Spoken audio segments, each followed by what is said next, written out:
Antes da gente falar de Coxa e Atlético e das partidas da 32ª rodada, vamos conferir os resultados dos 3 jogos de ontem que fecharam a 31ª rodada. A gente teve os jogos ontem, o Vasco da Gama vencendo o Cuiabá lá em Cuiabá, surpreendendo. O Goiás perdeu de 2-0 pro Bragantino jogando em casa e o São Paulo ganhou de 1-0 do Cruzeiro. E o VAR ontem, de novo. Cada impedimento mequetrefe. Mas eu acho que aquele impedimento que foi marcado contra o São Paulo, milimétrico, né? Do Bragantino, o gol do Vasco, que pra mim também impedido. Também. O do Vasco, sem o VAR, eu vi o lance e falei, mas não deram impedimento.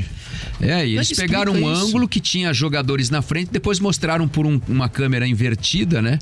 Que eles tinham a câmera, né? Que não era uma câmera de transmissão, de alguém, né? que tinha aquele ângulo, né? Mas estava a perna inteira à frente, né? Se deram um impedimento do gol do São Paulo lá, do Alisson, esse do Vasco, tava meio metro a mais impedido, né? Vergonhoso. O do Alisson também, quando eu tava assistindo esse jogo, eu vi o lance e falei, impedimento, vai ser anulado. E antes do VAR concluir, né? Mas foi uma coisinha assim mínima, né? E o do Vasco foi vergonhoso, né? Foi o primeiro gol. Foi, abriu o placar. Depois o segundo gol já aconteceu quando o Cuiabá estava pressionando lá nos acréscimos, já estava acabando o jogo, né? E o Goiás perdeu em casa aí também, é outro que tá botando o pé na Série B do ano que vem, né? Vamos ver como que ficou a classificação depois desses 3 jogos que fecharam ontem a 31ª rodada. Botafogo líder com 59, Palmeiras em segundo com 56, Bragantino em terceiro com 55, lembrando que tem uma partida a menos. O Grêmio é o quarto com 53 pontos, o Galo é o quinto com 52. Flamengo na sexta posição também com jogo a menos, com 50 pontos ganhos. O Furacão é o sétimo com 49, o Flu na oitava posição com 45, Fortaleza é o nono com 42. Também com 42, o São Paulo na 10ª posição, Cuiabá 11º com 40, Corinthians 12º também com 40, Internacional 13ª posição 39, Bahia 14º com 37. Também com 37 o Santos é o 15º e o Cruzeiro é o 16º. Zona de rebaixamento. Vasco, mesmo com a vitória, não conseguiu sair da zona de rebaixamento. É o 17º colocado com 34. O Goiás, que perdeu ontem e é o adversário do Coritiba no domingo, 18º com 32. O Coxa na 19ª com 23 e o América Mineiro, lanterna, com 20 pontos. E aí, com a vitória do Bragantino ontem, a briga esquentou. Façam suas apostas. O Botafogo tem um jogo a menos, né? A gente tem que considerar isso. E é um jogo lá. Bragantino também. O Bragantino também. Então acho que tá mais para Bragantino e Botafogo nessa parada aí, né? Porque se bem que o jogo do Botafogo é fora de casa contra o Fortaleza no Castelão. Que tá... Não sei se tá mais pro Bragantino, e o Bragantino é contra o Flamengo fora de casa também, né? Vai ser no Maracanã o jogo. E o Palmeiras tem aí uma sequência boa, né? O Palmeiras, por exemplo, pode chegar a 59 pontos no final de semana, joga em casa com o Atlético. O Palmeiras embalou depois daquela, pega, né? o Flamengo. O Curitiba ressuscitou o Palmeiras, né? Lembra? Eram 4 derrotas seguidas. Aí o Palmeiras veio aqui em Curitiba, ganhou do Coxa 2-0. E aí, dali pra frente, só vitórias, pra né? ver como o Botafogo tá mal no retorno, né? Não, o Botafogo é o 14º no retorno. Eu ia falar a quinta, mas então é a 6ª pior campanha do retorno. É o 14º. Só fez 12 pontos. Não, na classificação do retorno é 14º colocado, né? O Botafogo tá fazendo uma campanha lá de brigar contra o rebaixamento no segundo turno, né? E o Coritiba é o lanterna. Aconteceu um negócio parecido naquele título do Corinthians, do Fábio Carille. O Corinthians fez um primeiro turno espetacular. Não vai dar. Fez um primeiro turno espetacular, só que a margem que o Corinthians abriu foi, acho que maior até, né? E administrou melhor, né? A ter 13 pontos o Botafogo. Mas o Corinthians administrou melhor do que o Botafogo tá administrando agora, né? Tem que o Neto fez isso naquela vez, agora o Felipe Neto precisa dar um piti desse, falando que não vai dar, que daí o Botafogo consegue fazer a... Eu tava olhando aqui agora mesmo, o Felipe Neto, ele, depois dessa derrota para o Palmeiras, né? Porque o botafoguense tá reclamando até agora da expulsão do Adrielson. Justíssima. Né? E esquece do pênalti perdido pelo Tiquinho, pênalti duvidoso, inclusive. Pois é. Pênalti duvidoso e tal.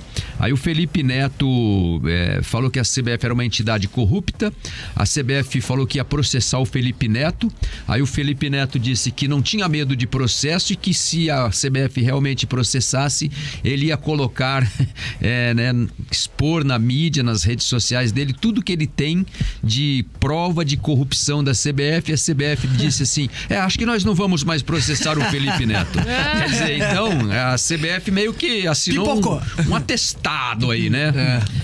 E assim, o John Textor também ficou bem pistola, né? Corrupção, campeonato corrupto comprado. E assim, acusações graves, né? Sim.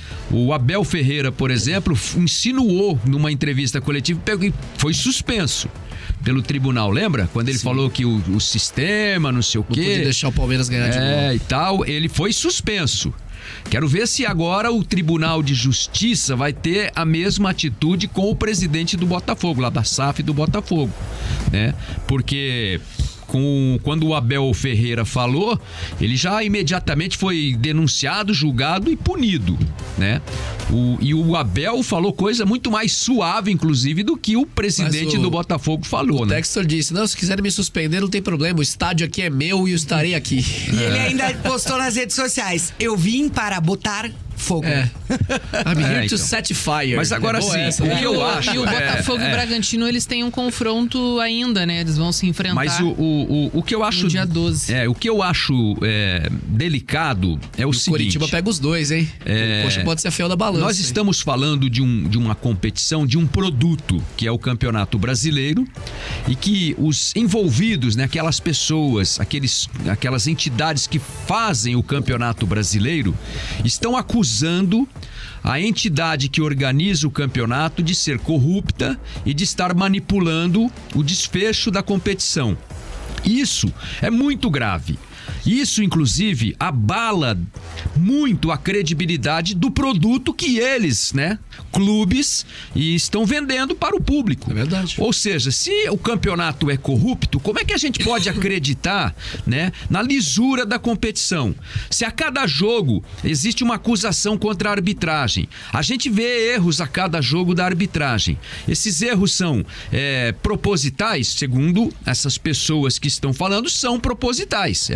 Eles estão insinuando que são erros propositais, que foram feitos, cometidos para prejudicar intencionalmente, por exemplo, o Botafogo, como está dizendo aí o presidente, né? O Felipe Neto é um influencer, mas ele não tem nada a ver, inclusive a CBF alegou que não vai processá-lo porque ele tem direito de se manifestar como torcedor, né? Foi a justificativa para tirar o pé aí dessa ideia de processá-lo. Mas com o presidente do Botafogo, ele é um representante oficial de uma das entidades que participa da competição.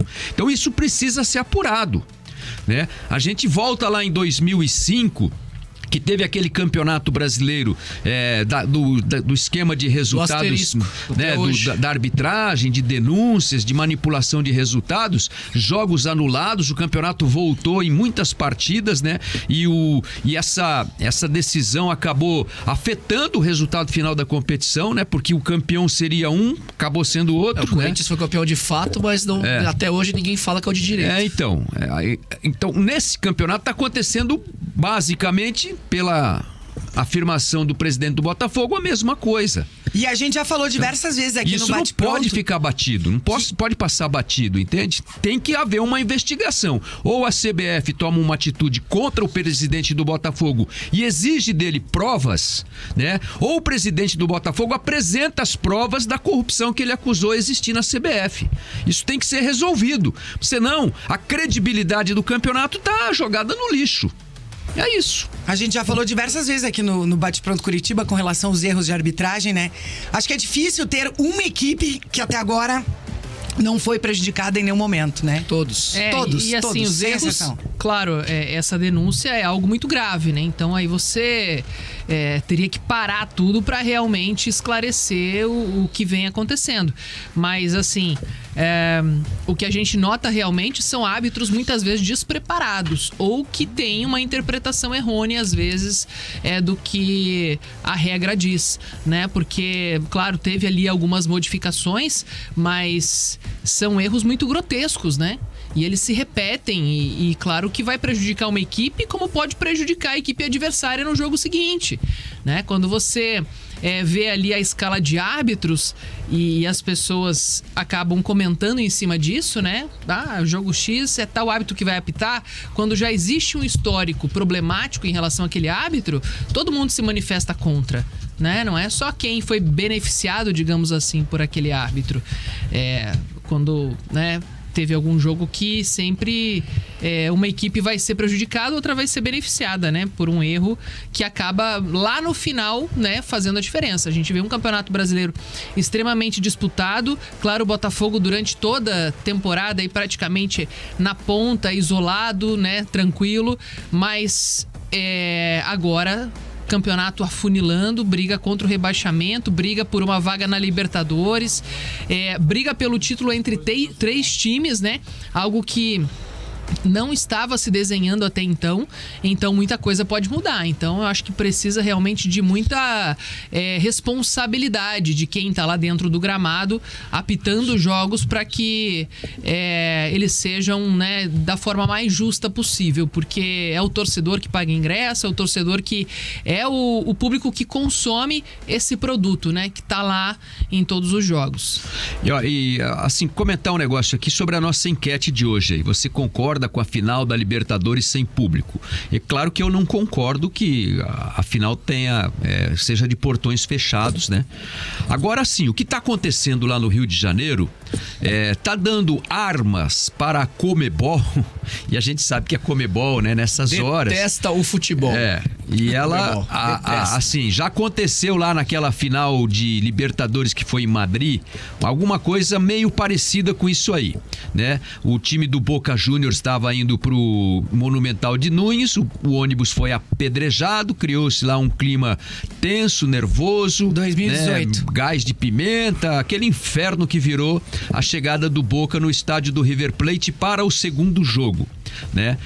No Rio de Janeiro hoje, nas praias, tem muito torcedor argentino, aí há muita acusação de manifestações racistas dos argentinos, e aí revolta dos torcedores do Fluminense. Os torcedores do Fluminense já fizeram isso no jogo contra o Olímpia, contra os torcedores do Olímpia, bom lembrar isso, aconteceu há pouco tempo na outra fase da Libertadores, né? Aconteceu também com torcedores do Flamengo e do Olímpia, no Rio de Janeiro, virou uma prática das torcidas organizadas no Rio de Janeiro de ir nos locais onde se concentram e se manifestam os torcedores visitantes de acontecer esse tipo de agressão. O que está acontecendo no Rio está levando a Comebol a tomar a decisão de não ter público, ou até de adiar o jogo e marcar para um outro lugar num outro dia. Marca né? em Miami, é o sonho dos caras. Então assim, o torcedor deles do Fluminense está dando margem para prejudicar inclusive o time que... Mas aí, desculpa, Leandro, é o torcedor do Fluminense. Eu acho que são os bandidos que estão atuando. Mas eles se vestem de torcedor do Fluminense, entendeu? Porque então, aí assim, é fácil, o cara que se programou para final. Isso não é torcedor. Isso não é torcedor. Mas esse tipo de gente que tá com a camisa do Fluminense indo lá provocar esse tipo de confusão, tá começando a criar uma situação de que daqui a pouco não me surpreenderei se hoje à tarde a Comebol disser assim: o jogo está adiado, não será mais no Maracanã, será ou em São Paulo, né? De repente por questão de logística na semana que vem, ou vai ser lá no Defensores del Chaco, onde fica a sede da Comebol lá no Paraguai. E dane-se o cara que comprou hotel, o cara que ingresso, se vire. O cara que é da cidade, o cara que é de fora e foi pro Rio nessa data tá se lixando pra você se você comprou ingresso, pagou passagem e hotel pra ir pra assistir o jogo. Eles não estão nem aí. Então assim, não me surpreenderei se a Comebol no final da tarde de hoje tomar esse tipo de decisão, ou até essa decisão de fechar os portões. Só que isso não vai resolver o problema, porque todo mundo que tá envolvido nessa confusão tá no meio da rua, não é dentro do estádio o problema. A confusão foi no meio da praia, né? Então assim, a confusão vai continuar se houver a final. Eu acho que a questão agora é a segurança pública, inclusive, avaliar a situação, se é viável, inclusive, realizar esse jogo amanhã lá no Rio de Janeiro, né? Precisa se avaliar se há condição de controlar esse movimento que está acontecendo nas ruas e nas praias lá do Rio de Janeiro. Então, não me surpreenderei se a Conmebol vier no fim do dia com uma decisão de o jogo está adiado, o jogo não vai ser mais no Maracanã, o que será uma punição para o time do Fluminense, né? Porque o Fluminense não tem nada com isso. A final já estava marcada no Maracanã quando começou a competição, né? Podia ser entre o River Plate e o Boca Juniors, podia ser entre o Olímpia e o Boca, né? Podia ser entre o Palmeiras e o Olímpia. Então, assim, o Fluminense ganhou o direito de disputar a final no estádio, que é na cidade dele, porque o jogo já estava marcado para lá. Agora, essa questão de você ter final única num estádio, primeiro, o estádio escolhido não podia ser numa cidade onde tem um time disputando a competição. Aqui na América do Sul, pelo menos. Discordo. Não pode. O time que tem a competência para chegar... Mas a bilheteria foi meio a meio, né? Mas aí você cria... Não, mas não podia ser no Maracanã, porque o Maracanã seja a final da Libertadores há 3 anos. Mas já é a segunda final. A final única começou no Maracanã. No segundo ano teve 3 anos. Maracanã e depois, agora 3 anos depois, Maracanã de novo. Então, Maracanã, Montevidéu, Maracanã, Montevidéu. Tá alternando nesses lugares. O Flamengo que foi em Guayaquil, né? Em 2019. Guayaquil e Lima, as duas finais. O Flamengo ganhou.